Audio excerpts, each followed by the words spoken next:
Brian Baldinger, we talked about him a little bit earlier, former offensive lineman. Some analysis and video breakdown of Amari Cooper.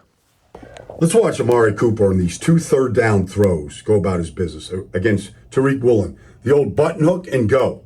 But watch him adjust to this ball and the flight of the ball. Over his left shoulder and then reversing, all right, hands, and then you go right foot, left foot, toe tap, catch. All right, first down. Then you get a reroute right here in the cover 2. Good job by Tariq to reroute, but he's coming into the hole here. He's coming to the hole, the ball's released, and now he's got to make sure that he possesses the ball, 2 hands, right foot, left foot, toe tap, first down. Man goes about his business like nobody else's business. A true pro. And again, those are against Woolen and Witherspoon. Those are 2 really good young corners.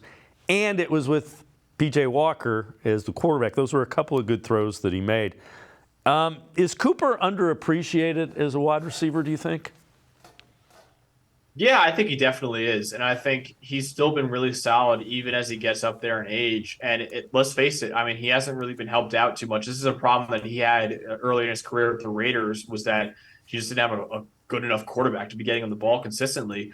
This is a problem now, quite frankly, in Cleveland, whereas Deshaun Watson, even when he's on the field, but even when he's healthy, he hasn't looked that great. And he has not, been worth the investment that the Browns gave him with the draft picks and contract. And then obviously when he goes down, P.J. Walker, like I mentioned before, is the lowest graded quarterback in the NFL. So he's a guy that has kind of been doing more with less almost his entire career. And that's still true even as he crosses the age of 30.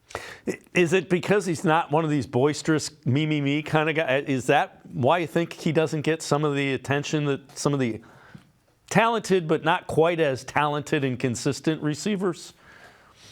Yeah, I think that's probably some of it. And I also think his numbers just aren't as good as some of the other top guys who have top quarterbacks throwing them the ball, honestly. So that's probably a factor, is that he's just, like I said, his stats are just not as good, but that doesn't mean he's not playing well. It just means the quarterback situation he has is not good enough. So the Browns definitely need to get better under center, and it all starts obviously with Deshaun Watson and him not only returning from his shoulder injury, but looking like the Deshaun Watson that we saw in Houston a few years ago, which he hasn't just looked like at all in the last 2 years. So, I think Amari Cooper definitely would benefit a lot if Deshaun Watson starts playing like he did in Houston in his last few years there.